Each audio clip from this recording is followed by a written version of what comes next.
Bom dia, prezados irmãos. Clique aí e partilhe este vídeo, pois vamos falar quem é Roma, quem foi Roma, onde surgiu e qual é o futuro de Roma. Bem-vindos! Este é o programa do Terceiro Anjo, com Fernando Ferreira. Vamos ler o livro O Grande Conflito, na versão A Grande Controvérsia, no capítulo 3 e também capítulo final, o capítulo 31, Ameaça à Consciência. Que Deus nos ajude através desta meditação e da Palavra de Deus. É comidinha do céu. Tente sede, vinde, ouvi. O grande futuro está presente, mas a grande esperança que Deus tem para nós é muito maior que o mundo oferece. Vamos ouvir a Palavra de Deus. Antes vamos orar. Vamos pedir a Deus que nos ajude a falar. Bom Deus e nosso Pai, que estamos aos céus, Senhor, possamos ser-te leais, Senhor, à Tua Palavra. Ouvir e escutar a Tua Palavra, ouvir as Tuas doces e sublimes profecias e avisos, Senhor, para o nosso tempo, pois o tempo chegou e o Teu povo tem que estar preparado, Senhor. Que o meu coração esteja preparado, Senhor. Entrego o meu coração nas Tuas mãos, Senhor. Tudo peço e agradeço, em nome santo de Jesus Cristo, nosso Salvador, e amém. Bom dia, prezados irmãos, prezados amigos, prezados membros, prezados filhinhos, como eu costumo dizer. Sois bem-vindos a este vídeo. Partilhem aí, pois vamos falar quem foi Roma, como surgiu e aonde surgiu e como é que vai ser o seu futuro, o que é que ela está a fazer. Gostaria de ler em 2 Tessalonicenses, capítulo 2, versículo 7, porque diz assim: porque já o mistério da iniquidade opera. Noutras versões diz: porque já o mistério da injustiça, o mistério da iniquidade ou o mistério da injustiça opera, já. Somente há um que agora o retém ou que resiste, até que do meio seja tirado.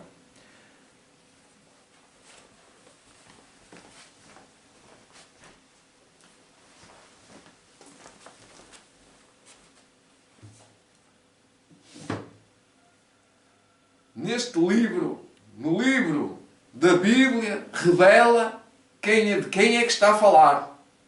E como nós sabemos, Helena White, através do seu livro O Grande Conflito, nos ajuda a compreender a Bíblia.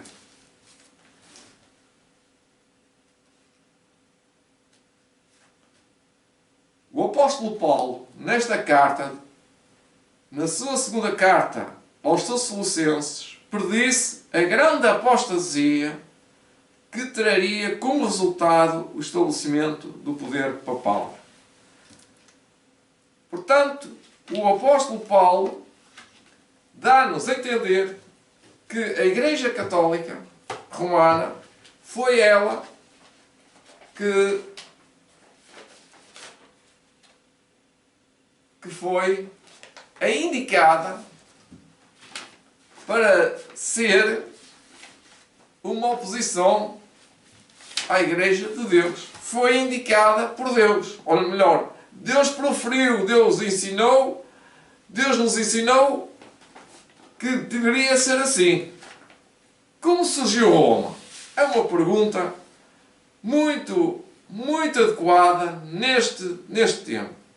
Roma surgiu há centenas de séculos, muito antes da vinda de Jesus, muito antes. Foi no século VIII antes da vinda de Cristo. Localizada ao longo do mar Mediterrâneo e centrada na cidade de Roma, Roma Antiga, Roma dos Imperadores, na Península Itálica, expandiu-se para se tornar um dos maiores impérios do mundo antigo.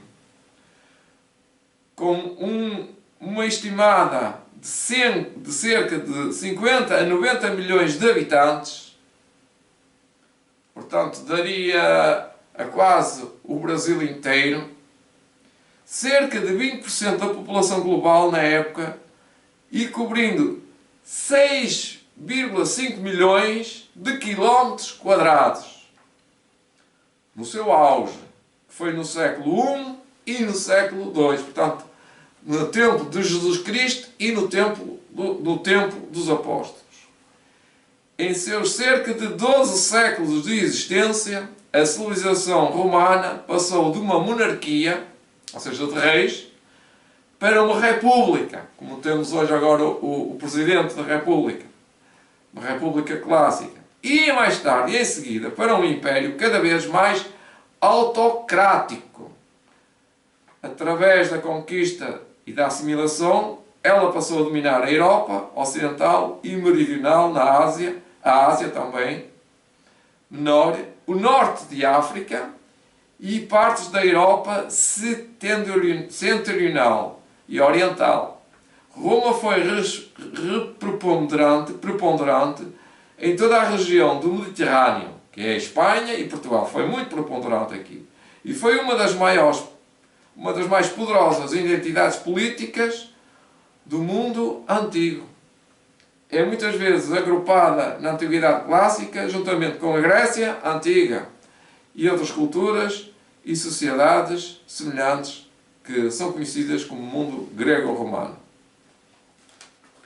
Então, o que é que o papado, Roma, como é que conseguiu surgir? Como é que conseguiu? Aqui diz-nos, neste livro, a história, que é factos que estão narrados, ninguém nos pode apagar da história. Diz que, pouco a pouco, a princípio, furtiva e silenciosamente, depois, mais abertamente, ao crescer em força e obtendo domínio sobre a mente dos homens, o mistério da iniquidade levou avante a sua obra enganadora e blasfema. O que é que diz o apóstolo Paulo na sua carta aos Tessalonicenses? Ele diz: sem que antes venha a apostasia e se manifeste o homem de pecado e o filho da perdição, o qual se opõe e se levanta contra tudo que se chama Deus ou se adora, de sorte que se assentará como Deus no templo de Deus, querendo parecer Deus. Está em 2 Tessalonicenses, capítulo 2, versículo 3, versículo 4. E além disso, o apóstolo Paulo adverte os seus irmãos que já o mistério da injustiça opera, já naquele tempo, já naqueles tempos, ele viu que esse instrumento que se insinuava na igreja, erros que preparariam o caminho para o desenvolvimento do papado. Portanto, o apóstolo Paulo foi o primeiro a abrir o leque da profecia para narrar os acontecimentos futuros. O espírito de transigência e conformidade fora, contudo, contido por algum tempo pelas violentas perseguições que a Igreja suportou sobre o paganismo. Portanto, a primeira Igreja primitiva ainda suportou, ainda conseguiu. Roma imperial, Roma de César Augusto, Roma de Júlio César, de Flávio, e esses imperadores fizeram perseguição. Roma imperial fez perseguição à Igreja cristã. Não era a Igreja Católica, era a Igreja de Jesus, a Igreja dos discípulos. Mas com o cessar da perseguição e a entrada do cristianismo nas cortes e palácios reais, a Igreja deixou de lado a humilde simplicidade de Cristo e de seus apóstolos em troca de pompa e orgulho dos sacerdotes e governantes pagãos. E em lugar das determinações divinas, colocou teorias e tradições humanas. A conversão nominal, ou de nome, quer dizer, de nome, de Constantino no início do IV século, isto é, no IV século já, causou grande júbilo. E o mundo coberto com o manto da justiça aparente introduziu-se na Igreja. Agora a hora da corrupção progredia rapidamente a partir deste século. O paganismo, embora parecesse subjugado, tornou-se o vencedor. Portanto, a Igreja primitiva começou-se a adaptar ao paganismo. E o seu espírito dominava a Igreja agora. As suas doutrinas, cerimónias e superstições foram incorporadas à fé e culto dos professos seguidores de Cristo. Ou seja, as procissões, as cerimónias ocultas, o ocultismo, que dominavam o paganismo, começaram a meter ou introduzir-se dentro da Igreja primitiva. Esta transigência entre o paganismo e o cristianismo resultou no surgimento do homem do pecado, predito na profecia, levantando-se contra Deus, exaltando-se acima dele. Aquele gigantesco sistema de falsa religião é obra-prima do poder satânico.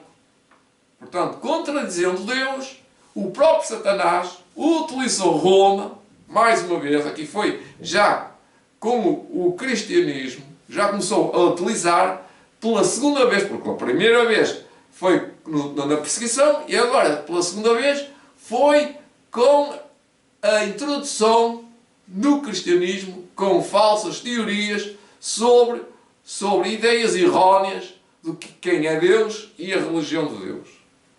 Aquele gigantesco sistema de falsa religião é obra-prima do poder satânico, monumento dos seus esforços para entronizar-se e governar a terra de acordo com a sua vontade. Portanto, ele está a trabalhar desde o primeiro século, desde a Idade Média, desde o nascimento do cristianismo, e agora, com a Idade Média, que agora vai começar a fazer grandes estragos ao cristianismo, vai destruir os santos do Altíssimo, cada vez mais Satanás ali esforçou-se por estabelecer um acordo com Cristo. Certa vez Satanás esforçou-se, isso foi no jardim da tentação, no deserto da tentação. Satanás esforçou-se por estabelecer um acordo com Cristo no deserto. Aproximou-se do Filho de Deus no deserto da tentação e mostrando todos os reinos. Foi a primeira tentação.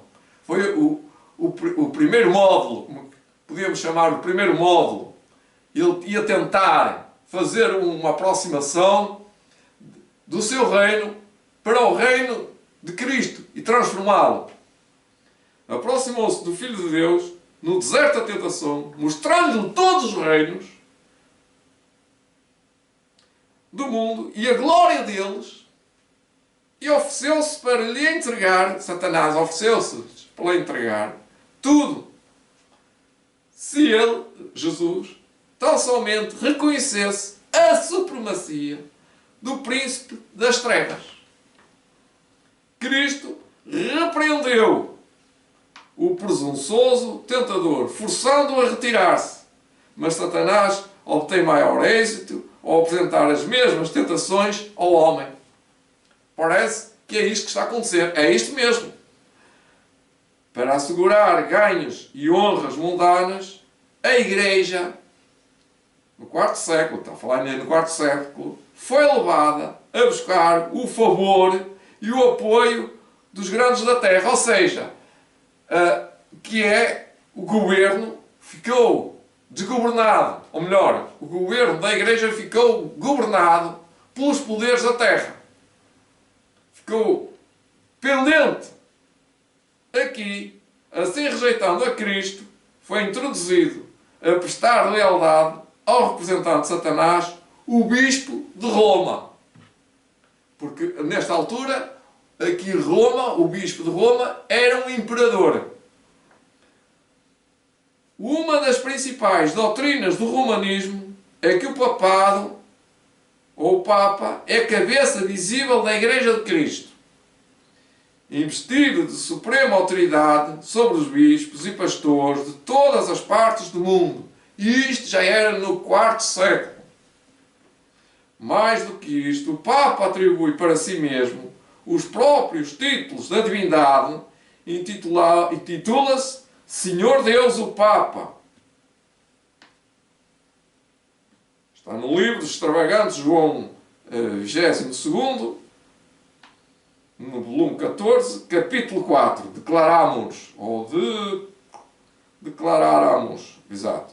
Arrogante, infalível, e exige que todos os homens o manejem, ao homenagear esse poder papal. Desta maneira, a mesma pretensão que Satanás existia no deserto da tentação com Cristo. Ele ainda hoje, ele ainda a reclama através da Igreja. Quer que a Igreja de Roma, neste tempo, e grande número de pessoas estão dispostas a prestar-lhe homenagem. E é este o problema gerado do homem da iniquidade. Porque já o mistério da injustiça opera. Portanto, há aqui uma operação do ministério, ou do mistério que é Satanás.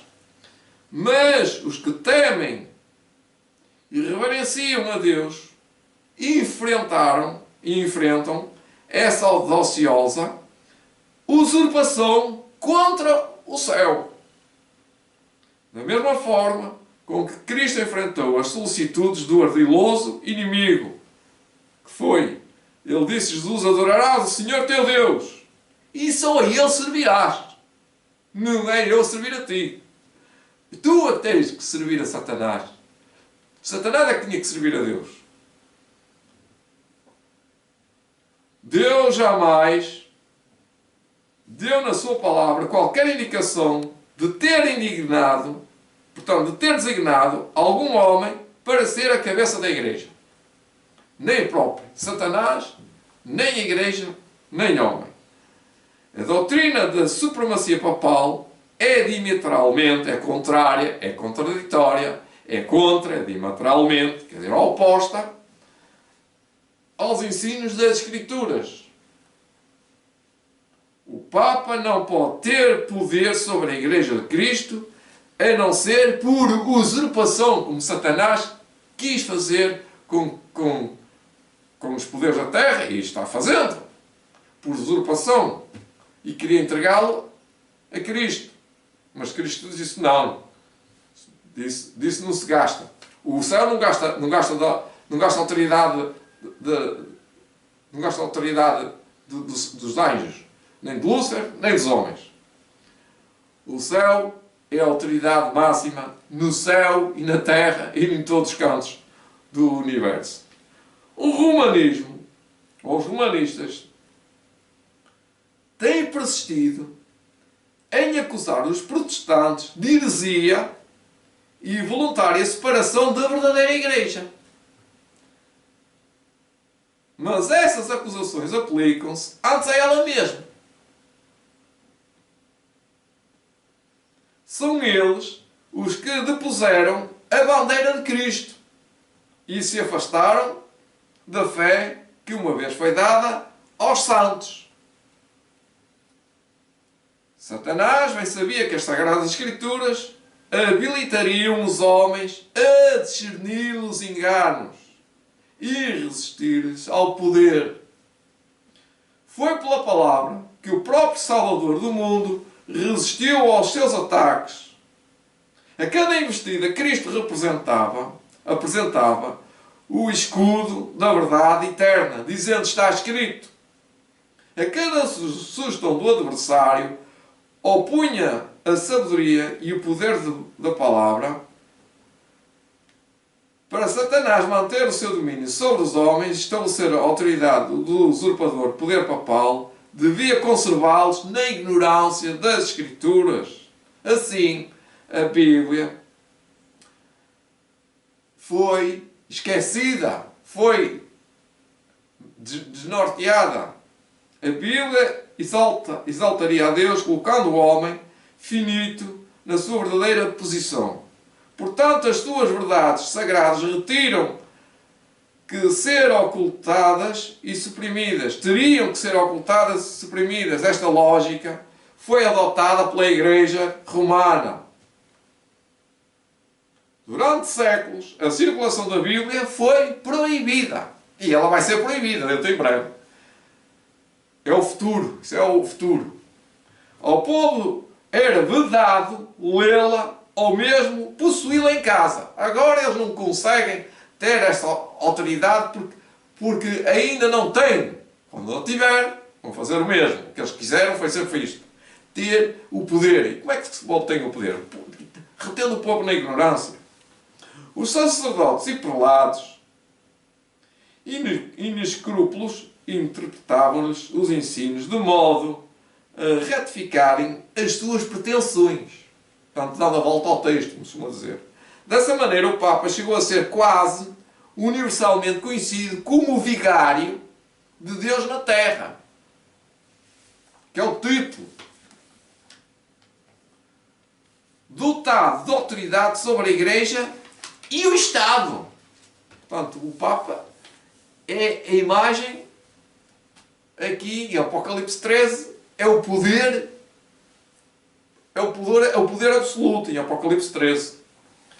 Removido o indicador do erro, o que é a palavra de Deus, removido o indicador do erro, Satanás agiu como bem lhe aprouve. A profecia declara que o papado cuidará em mudar os tempos e a lei. Daniel 7,25. Não tardou muito em realizar esta obra, a fim de proporcionar aos conversos do paganismo uma substituição à adoração de ídolos e assim promover a sua aceitação nominal do cristianismo. Foi gradualmente introduzido no culto da adoração de imagens e relíquias. Finalmente, pelo decreto de um concílio geral, segundo concílio de Niceia, já foi em 787 depois de Cristo, já foi no 8º século, estabeleceu-se este sistema de idolatria, que eram as relíquias e as imagens de escultura. Para completar a obra sacrílega, Roma arrogou a si o direito de riscar da lei de Deus o segundo mandamento, que diz que não se deve adorar imagem de escultura, que proíbe a adoração de imagens, e dividir o 10º para preservar o número 10, que são os 10 mandamentos. Mas também alterou o sábado. Também pôs lá o domingo antes de sábado. O espírito de concessão do paganismo abriu caminho para outro ainda maior, respeitado e autoridade do céu. Satanás intrometeu-se com o 4º mandamento, cá está a falar, tentando pôr de lado o antigo sábado, que ele vai arranjar aqui uma história, vocês vão reparar. Tentando pôr de lado o antigo sábado, o dia de Deus abençoou e santificou. O que Deus disse, Gênesis 2:3. E exaltando em seu lugar a festa observada pelos pagãos como o venerável dia de sol, ou o venerável dia de sol, perdão. Portanto, eles veneravam o dia de sol, os pagãos. A princípio, esta mudança não foi tentada abertamente, não foi às claras, como se vai dizer. Nos primeiros séculos, o verdadeiro sábado fora guardado por todos os cristãos. No primeiro século, está a falar ainda, nos primeiros séculos. Estes eram zelosos de honra de Deus e, crendo que sua lei é imutável, observavam ciosamente a santidade dos seus preceitos. Mas com grande subtileza Satanás operava através de seus agentes para realizar o seu objetivo. Pronto, tinha Roma a trabalhar como seu agente. Para atrair a atenção do povo para o domingo, foi feito desta uma festividade em honra da ressurreição de Cristo. Portanto, chamou-se à festividade venerável da veneração do Sol a ressurreição de Jesus. Tentou-se fazer isso e eles conseguiram. Nele se realizavam atos religiosos para ver se colava e que colou. No entanto, era considerado dia de recreação, ociosidade, recreação, sendo ainda o sábado observado como dia santo. Havia já um desequilíbrio. A fim de preparar o caminho para a obra que tencionava realizar, Satanás introduzira os judeus antes do advento de Cristo. Foi Satanás. Olha, Satanás já tinha preparado os judeus a sobrecarregar o sábado para depois manchar o sábado. Olha a obra dele. Satanás introduziu os judeus antes do advento de Jesus e sobrecarregaram o sábado de tal maneira, com os mais rigorosos imposições, tornando a sua observância um fardo. E desta maneira, o próprio Satanás ia dizer assim: estão a ver que aquilo não presta. Agora, tirando vantagem da falsa luz a que fizeram o sábado ser considerado, lançou o desprezo sobre este como uma instituição judaica. Portanto, desprezando a santidade do sábado, ele arranjou um argumento faccioso, que era os fariseus. Enquanto os cristãos em geral continuavam a observar o domingo como alegre festividade, ele levou-os a fazer do sábado um dia de jejum, de tristeza e pesar, para mostrar ódio ao judaísmo. Quer dizer, ele tentou fazer tudo. Na primeira metade do século IV, o imperador Constantino promulgou um decreto tornando o domingo uma festividade pública em todo o Império Romano. O dia do Sol era reverenciado pelos seus súditos pagãos e honrado pelos cristãos. Era política do imperador unir os interesses conflituantes do paganismo e do cristianismo. É um agente de Satanás. Isto é que foi um poderoso agente. Foi incitado a proceder assim pelos bispos da Igreja, o Constantino, não só o imperador Constantino. Foi incitado a proceder assim pelos bispos da Igreja, que, inspirados pela ambição e sede de poder, perceberam que se o mesmo dia fosse observado, tirariam os seus dividendos, tanto por cristãos como para os pagãos. O cristianismo seria nominalmente aceito pelos pagãos e com isto avançariam o poder e a glória da Igreja. Quer dizer, o poder aquisitor, o poder absoluto de poder ter e ser como Deus. Ou seja, conquistar o poder. Mas conquanto muitos cristãos fossem guardando, gradualmente levados a considerar o domingo como possuindo certo grau de santidade, ainda mantinham o verdadeiro sábado como o santo dia do Senhor, observando a obediência ao quarto mandamento. Mas o arqui-enganador não estava contente. Não havia completado a sua obra. E estava decidido a congregar o mundo cristão sob a sua bandeira e exercer o seu poder através do seu vigário, o orgulhoso pontífice que pretendia ser o representante de Cristo aqui na Terra. Através de pagãos semiconversos, portanto, pagãos ditos cristãos, ambiciosos, prelados, eclesiásticos, amantes do mundo, realizou ele, Satanás, o seu propósito. Ele é esperto, não é? O demónio é assim, ele usa as pessoas. Vastos concílios eram realizados de tempos em tempos e atraindo dignatários da Igreja em todo o mundo, em quase todos os concílios, o sábado que Deus instituíra era rebaixado um pouco mais em cada concílio, enquanto correspondente, o domingo era exaltado. Desta maneira, a festividade pagã veio finalmente a ser honrada como uma instituição divina, enquanto o sábado bíblico foi declarado uma relíquia, uma coisa nula, uma relíquia do judaísmo, dos judeus, amaldiçoando-se os seus observadores, que, como se dizia aqui há tempos, no meu tempo, agora já não se ouve, parece que morreu um judeu.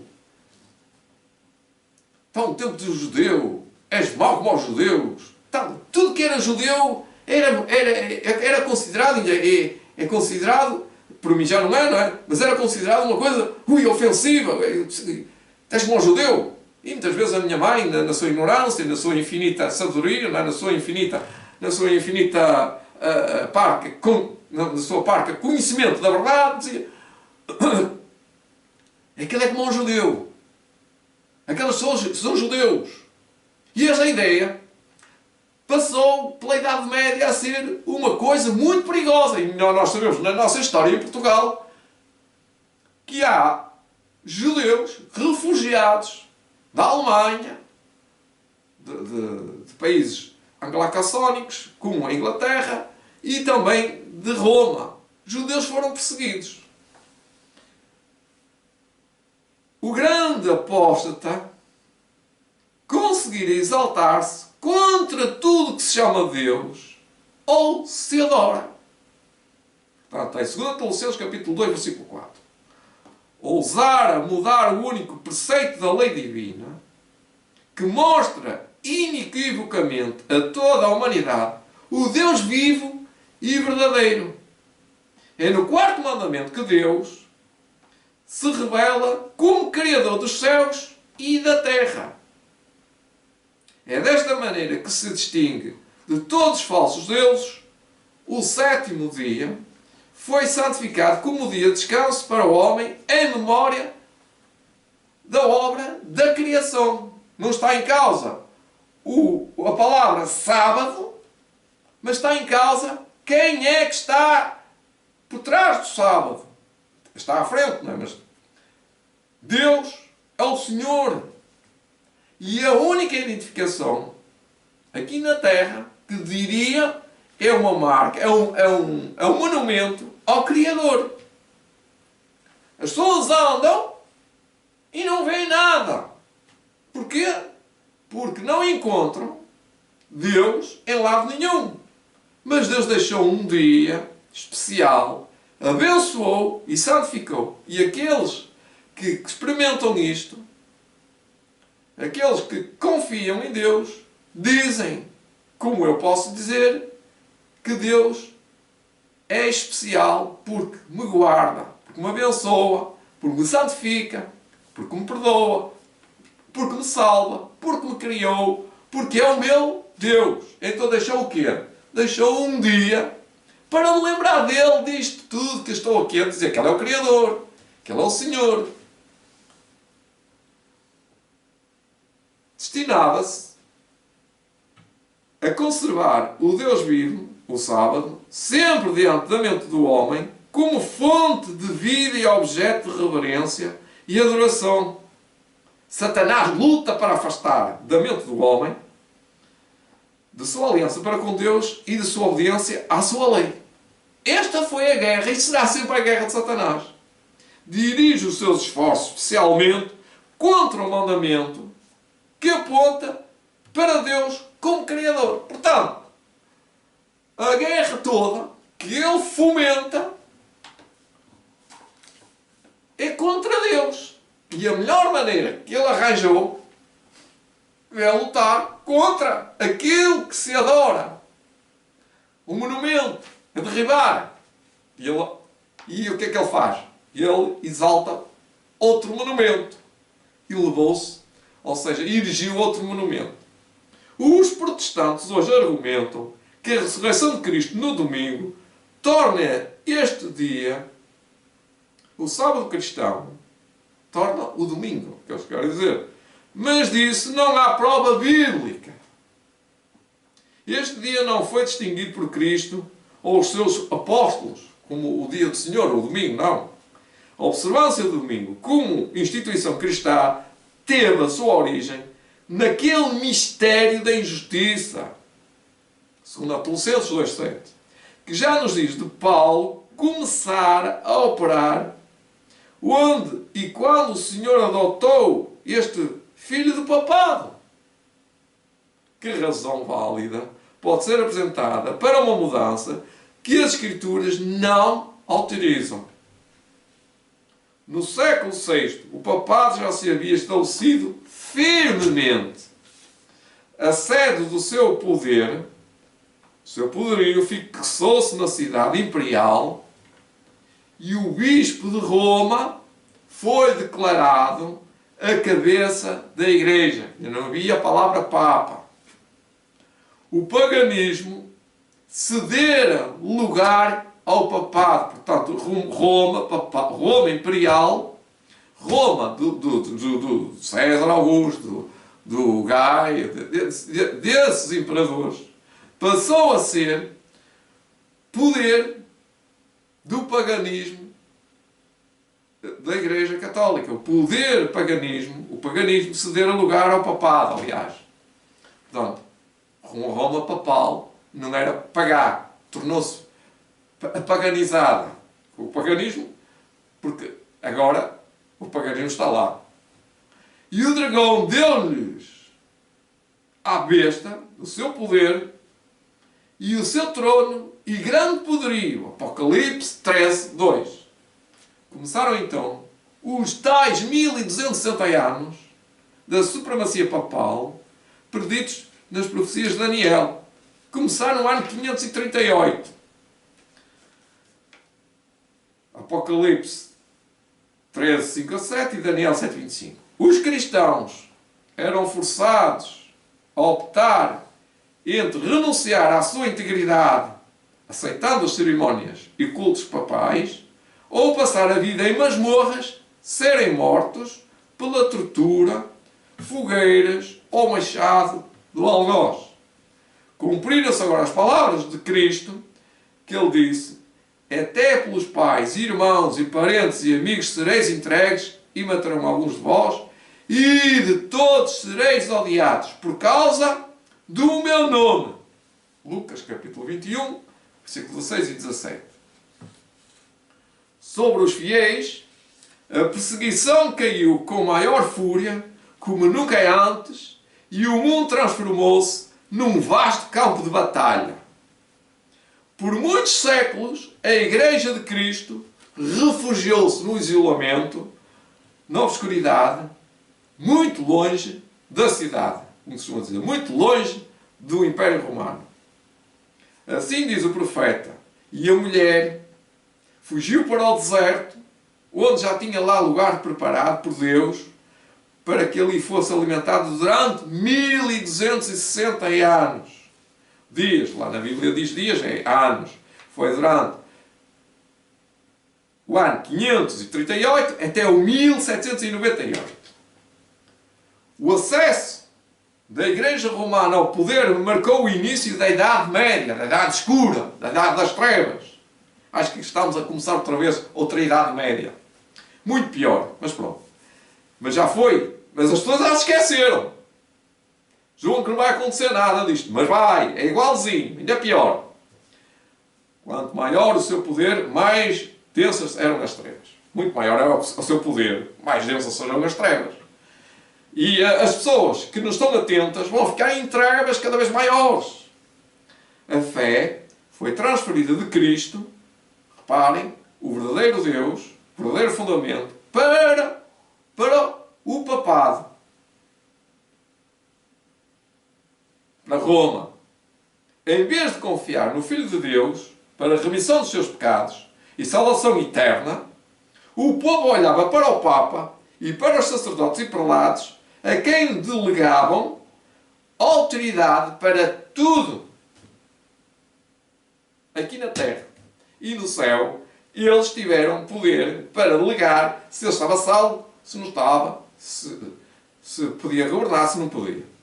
Ensinava-lhes que o papado era o seu mediador terreno e que ninguém poderia aproximar-se de Deus, exceto por intermédio dele. E ainda mais, que estava para eles no lugar de Deus. E, portanto, devia ser implicitamente obedecido. Era cego. E o povo tinha que ser cego. Tinha que ser cego. É como um cego olhar para uma mulher e dizer: é uma mulher, mas não sei como é mulher. Mas a mulher diz: eu sou muito linda. Eu sou a tua mulher. E o cego não sabe se é mulher ou não é. Mas se não sabe, não vê. Mas se ela disser que é muito linda, ele não sabe. O cego não consegue ver. Ele é cego. Mas se lhe abrirem os olhos, ele vai ver: ai, que coisa tão feia. Horrenda. Qualquer desvio das suas determinações era razão suficiente para os mais severos castigos ao corpo e ao espírito, afligi-los, torturas mentais aos seus ofensores. Desta maneira, a mente do povo era desviada de Deus para homens cruéis e falíveis. E ainda mais, para o próprio príncipe das trevas, Satanás, que exercia o seu poder através deles. O pecado disfarçava-se sob o manto de santidade. Quando as Escrituras são suprimidas e o homem passa a considerar-se supremo, cientista, sábio, que sabe resolver os problemas, só podemos esperar fraudes, enganos e degradante iniquidade. Com a elevação das leis e tradições humanas, manifestou-se a corrupção que sempre resulta quando se abandona a lei de Deus. Aqueles foram dias de perigo para a Igreja de Cristo. Os fiéis porta-estandartes eram realmente poucos, se bem que a ver a verdade não fosse deixada sem testemunhas. Por vezes parecia que o erro e a superstição prevaleceriam por completo e a verdadeira religião seria banida da terra. Perdeu-se de vista o Evangelho, mas as formas de religião multiplicavam-se, sobrecarregando o povo de severas exigências. Parece que estamos a ler o futuro, que é o futuro também. Ensinava-lhes não apenas considerar o Papa como seu mediador, mas a confiar nas suas próprias obras para a expiação do pecado, longas peregrinações, anos de penitência, a adoração de relíquias, e podemos continuar aqui, que diz que construíam igrejas, não eram igrejinhas, construção de igrejas, santuários e altares, bem como pagamento de grandes somas para a igreja. Estes e muitos atos semelhantes eram ordenados para aplacar a ira de Deus, ou assegurar-nos o favor, como se Deus fosse, como os homens, para irar-se com insignificâncias, ou ser apaziguado com presentes e atos de penitência. Deus, nosso Pai, é um Deus de misericórdia, de muito amor. Ele não é um Deus tirano, não é um Deus usurpador. É um Deus que é Pai, que ama, que quer o bem dos seus filhos. Não é nada disto. Reparem que, apesar do vício ter prevalecido mesmo entre os líderes da Igreja de Roma, a sua influência parecia crescer continuamente. Isto é o que a Idade Média foi. Isto foi um mistério, é um mistério da iniquidade. Por volta do final do 8º século, os romanistas começaram a alegar que nos primeiros tempos da Igreja, reparem, os bispos de Roma possuíam o mesmo poder espiritual. Olha o apóstolo Paulo, como eles diziam, olha o apóstolo Paulo, a fim de consolidar esta pretensão de poder, era preciso empregar certos meios para dar-lhes mostra de autoridade e forjaram documentos, como eu já vou acabar de ler. Isto foi-lhes prontamente sugerido pelo pai da mentira, Satanás, documentos antigos, forjados, que foram forjados pelos monges.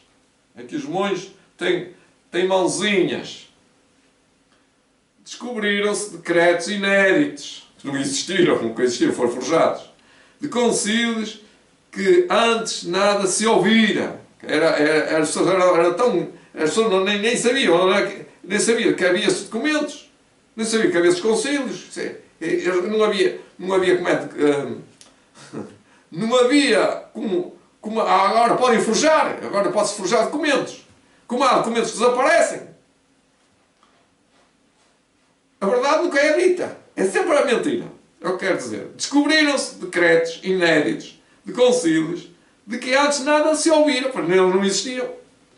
Estabelecendo-se a supremacia universal do Papa desde os tempos mais antigos. Quer dizer, muitas pessoas pensam que a Igreja Romana nasceu ali, aos pés de Jesus. Foi assim. Não foi nada disso. E a Igreja que havia rejeitado a verdade, avidamente aceitou estas fraudes. A Igreja que não aceitou a verdade, a Igreja que havia rejeitado a verdade, avidamente aceitou estas fraudes. E muitas pessoas hoje em dia que não aceitam a verdade vão aceitar as fraudes. Isto é pano para mangas. Que dá. Gibson, Decline and the Fall of the Rome Empire. Volume 5, página 171. Eu não tenho estas enciclopédias, são livros de grande envergadura, mas está lá nas bibliotecas. Os poucos fiéis que construíram sobre o verdadeiro fundamento, que é 1 Coríntios 3, capítulo 10, versículo 11, ficaram perplexos e imobilizados. E ficaram caladinhos e murcharam. Quando o entulho das falsas doutrinas obstruiu a obra de Deus, como os construtores do muro de Jerusalém no tempo de Neemias, vai fazer duas referências ao profeta de Neemias, alguns estavam prontos a dizer: já desfaleceram as forças dos carregadores, e o pó é muito, e nós não poderemos edificar o muro. Coitadinhos. Não podemos. Neemias 4:10. Enfraquecidos pela constante luta contra a perseguição, fraude, iniquidade e todos os outros obstáculos que Satanás pudera imaginar para atrapalhar o progresso, o seu progresso de Deus ou dos cristãos, alguns que tinham sido fiéis construtores ficaram desalentados e, por amor da paz e sua segurança, das suas vidas e prosperidades, afastaram-se do verdadeiro fundamento e esquivaram-se. Outros, sem temer a oposição dos seus inimigos, corajosamente declararam: não nos temais, livrai-vos do grande e terrível Senhor. Neemias 4, versículo 14. E perseguiram com a obra, cada um com a sua espada ao seu lado. Efésios 6, 17. O mesmo espírito de oposição e ódio à verdade tem inspirado os inimigos de Deus em todas as épocas. E a mesma vigilância e fidelidade têm sido requeridas dos seus servos. As palavras de Cristo aos primeiros discípulos aplicam-se aos seus seguidores até ao final dos tempos. As coisas que vos digo-vos a todos. Vigiai todos. Marcos 13, 37. As trevas pareciam adensar-se cada vez mais. O culto às imagens generalizou-se. Perante imagens queimavam-se velas e ofereciam-se orações. Prevaleciam os costumes mais absurdos e supersticiosos. A mente dos homens estava tão completamente controlada pela superstição que a razão parecia ter perdido o seu domínio pifou. Se sacerdotes e bispos eram eles próprios amantes do prazer sensuais e corruptos, era natural que o povo que os tinha como guias naufragasse na ignorância e no vício. Maior ainda se tornou a presunção papal quando, no século XI, o Papa Gregório VII proclamou a perfeição da Igreja Romana. Entre as proposições enunciadas, havia uma declarando que a Igreja de Roma nunca errara, e jamais erraria. Isto é presunção em cima de presunção. De acordo com as Escrituras, diziam eles, de acordo com as Escrituras, que não vão errar. Mas as evidências bíblicas não comprovam esta afirmação. O orgulhoso pontífice pretendia também o poder de depor imperadores e declarou que a sentença alguma que ele pronunciasse poderia ser revertida por quem quer que fosse, mas era sua prerrogativa revogar as decisões de todos os outros. Ou seja, para contar um bocadinho do que aconteceu com Henrique IV no exterior do castelo de Canossa. Ele foi lá humildemente pedir perdão, mas ficou 4 dias que ele e a sua esposa e o seu melhor servo cá fora ao frio do inverno. E depois de 4 dias foi recebido, mas foi dito que ele tinha que fazer penitência.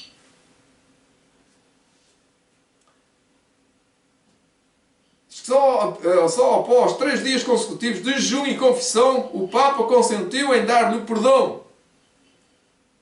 Isso mesmo apenas com a condição de que o imperador esperasse a sanção papal antes de resumir as insígnias, as suas insígnias, ou exercer o poder de realeza.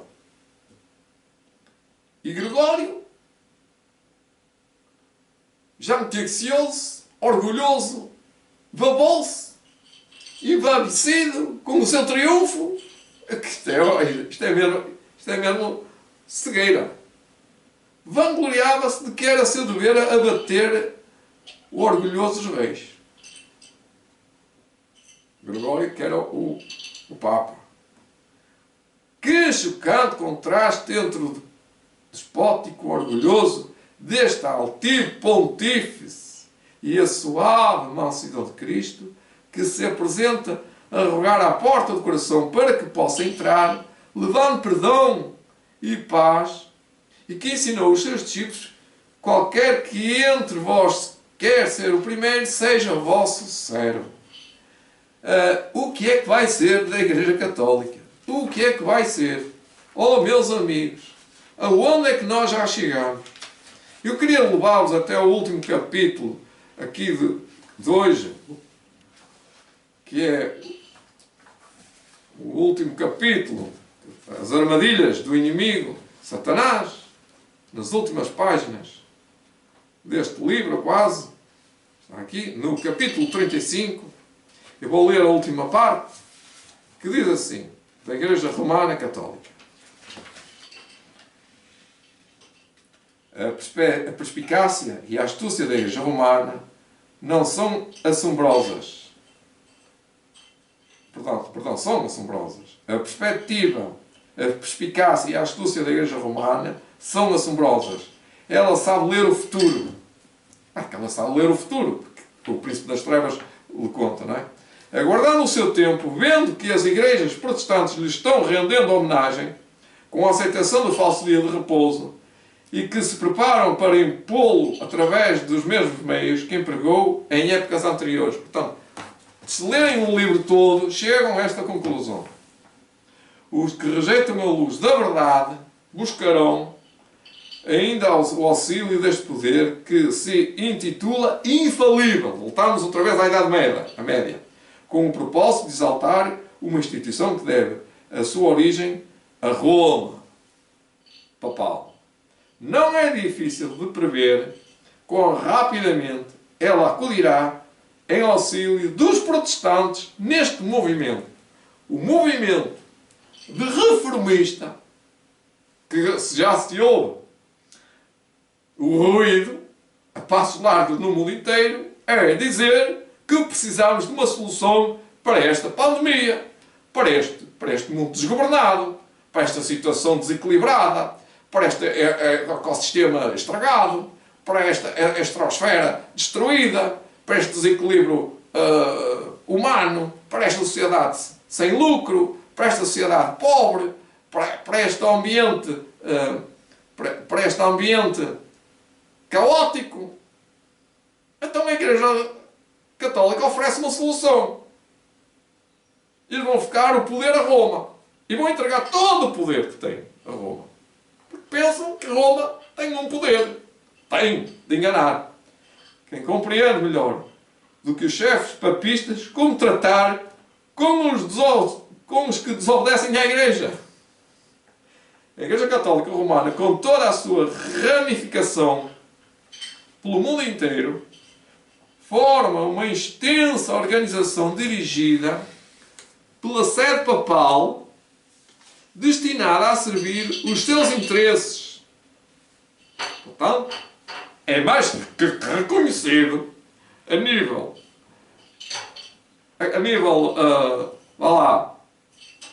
de rede, a nível de internet, que eles estão a fazer isso. Andam a trabalhar às escondidas. Mas muitas pessoas já sabem. Poucas, ou se calhar poucas. Talvez você nem sabia. Instrui os seus milhões de adeptos em todos os países do mundo para se considerarem obrigados a obedecer ao Papa. Qualquer coisinha que seja. Qualquer que seja a sua nacionalidade e governo, devem considerar a autoridade da Igreja acima de todas as demais, ainda que prestem juramento de fidelidade ao Estado. O Estado também vai prestar juramento ao Papa, portanto, vai aqui tudo ao mesmo. Sempre permanecerá por trás o voto de obediência a Roma. Mesmo que prestem obediência ao Estado, por trás prestam obediência a Roma, que os absolve de toda obediência contrária aos interesses dela. E nesta semana ouvi os comentários na televisão da pedofilia, que o governo, o Estado, a Justiça, estamos a falar em Portugal, não tem mão sobre a pedofilia da Igreja. Não tem poder, não tem mão. Porque eles têm um sistema de dizer que vão punir, Roma é que diz que tem um sistema que vai punir os que desobedecem, os que são pedófilos. Mas o que eles fazem é escondê-los, é tirá-los do sistema e levá-los para a sede e ali ninguém nos pode mexer. Se fazem bem ou se fazem mal, não é da minha conta. O poder absoluto é deles. Eles conseguem dominar as nações e silenciar. O governo português não consegue, nem nenhum governo do mundo consegue, pôr a mão a nenhum dissidente do governo que seja da Igreja Católica. Porque eles são apadrinhados e são protegidos e são... têm uma capa, como se costuma dizer, tem uma capa que esconde-os e que os faz desaparecer do mapa. Não os mata. Leva-os lá para Roma, lá ficam lá nos escritórios. Digo eu, imagino, tenho que imaginar, não é? Lá ficam a trabalhar. A história prova a astúcia e perseverança dos seus esforços no sentido de introduzir-se nos assuntos das nações, havendo conseguido os seus próprios fins, nada mais faz que favorecer os seus próprios interesses. Portanto, ele intromete-se, cá está, ele introduz-se nas nações como um amiguinho, como o pai, mas é o pai da mentira para os seus interesses, mesmo com a ruína de príncipes e povo. No ano de 1204, o Papa Inocêncio III conseguiu de Pedro II, rei de Aragão, este extraordinário juramento que está aqui. E eu, Pedro, rei dos aragonenses, declaro e prometo ser sempre fiel e obediente ao meu Senhor, o Papa Inocêncio, aos seus sucessores católicos, aí à Igreja Romana, e conservar o meu reino em sua obediência, defendendo a religião católica e perseguindo a perversidade irática, que é os hereges. Está num livro da História do Romanismo, livro 5, capítulo 6, secção 55. É um livro lá das bibliotecas deles. Isto está de acordo com as pretensões do pontífice romano com referência ao poder que tem o direito de pôr imperadores e de que pode isentar os subditos de lealdade devida a governos perversos. Monsin, que é outro livro, Monsin, livro 3, parte 2, capítulo 2, secção 2, nota 17. Portanto, são muitos livros para a gente saber naquilo que está, que nunca vamos ter acesso. Quem escreveu isto foi inspirado por Deus, ele ainda teve acesso. Foi por Deus. Está escrito aqui. Convém ter o livro. Tendo este livro, é um documento já. Convém lembrar que Roma se jacta de nunca mudar. Nunca vai mudar. Os príncipes de Gregório VII e Inocêncio III são ainda os princípios da Igreja Católica Romana ainda. E se ela tivesse tão somente o poder, pô-lo-ia em prática, e vai ter, hoje em vigor, com tanta determinação como em séculos passados, vai ter. Os protestantes sabem pouco a respeito do que estão fazendo agora, ao proporem-se aceitar o auxílio de Roma na tarefa de exaltar o domingo. Enquanto buscam a realização dos seus propósitos, Roma tem o seu alvo posto no estabelecimento do seu poder a fim de recuperar a sua supremacia perdida. Permita-se estabelecer nos Estados Unidos o princípio que a Igreja pode empregar ao dirigir e o poder do Estado, que as leis civis podem tornar obrigatórias as observâncias religiosas. Por outras palavras, que a autoridade de Roma com a do Estado devem dominar as consciências. A marca é a marca da besta que vai impor. Repõe a marca da besta. E o triunfo de Roma ficará implantado neste país. E então, a América vai ser uma mola de impulso para as outras copiarem logo. A palavra de Deus tem dado advertência atrás da advertência quanto a este tão iminente perigo. Sejam descuidados destes avisos e o mundo protestante saberá quais são os verdadeiros propósitos de Roma. Porém, já será tarde demais para sair da armadilha. Isto é um aviso agora, é um aviso. E não é um aviso. Roma está aumentando silenciosamente o seu poder. As suas doutrinas estão a exercer influência nas assembleias legislativas, nas igrejas e nos corações humanos. Ou seja, a Igreja Católica Romana está infiltrando o poder e as pessoas julgam que é benéfico. E depois vão apoiar como se fosse apoiar Deus. Está a erguer os seus majestosos e impotentes edifícios, em cujos secretos recintos repetirá as suas antigas perseguições. Ocultamente e sem despertar suspeitas está a acumular as suas forças para alcançar os seus próprios fins e dar o golpe no seu devido tempo. Portanto, ela sabe o futuro. Ela está a programar masmorras, como costumam dizer, preparar masmorras, a preparar castelos, a forjar armas, para fazer um combate, fazer uma frente. Mas nessa frente vão estar meia dúzia de pessoas. Porque o resto vai estar tudo do lado deles. Tudo o que Roma deseja é assegurar uma oportunidade, e esta já lhe tem sido concedida. O que é que esperamos? O último parágrafo, já estou ali no último parágrafo, a última linha do último parágrafo diz que em breve veremos e sentiremos os propósitos do romanismo, ou seja, sentiremos na pele. Qualquer que creia e obedeça à palavra de Deus cairá em opróbrio e perseguição. Como disse, e está escrito, como Abraão,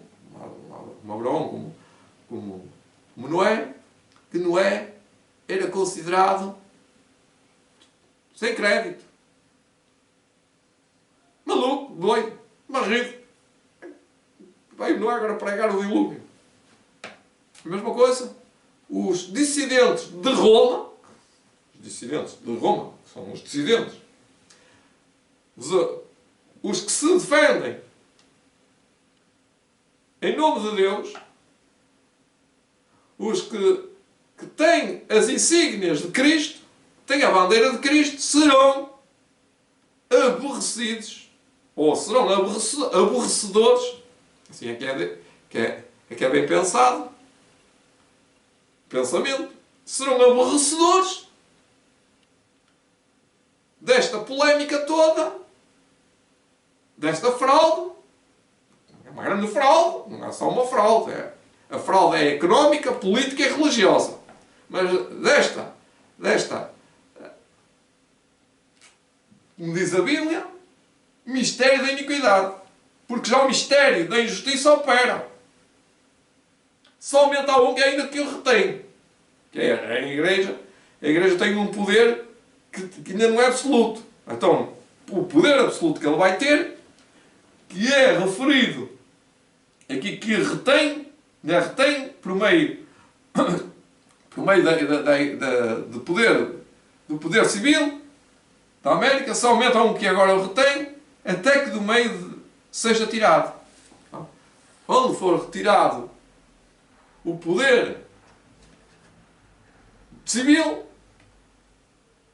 os países darão o poder religioso e civil à Igreja Católica. Antes de ser o poder absoluto, ou o poder monárquico, ou dos partidos, ou republicano, será o poder eclesiástico romano a dirigir as nações.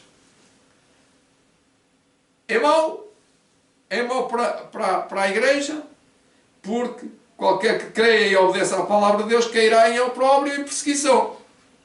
Tenho dito, está ali no livro, vocês leiam, se não o tiveram, vão tê-lo, se não têm, deviam tê-lo, como eu costumo dizer, se não leram, deviam lê-lo, e já o li tantas vezes, ainda não li se calhar o suficiente, vou continuar a ler.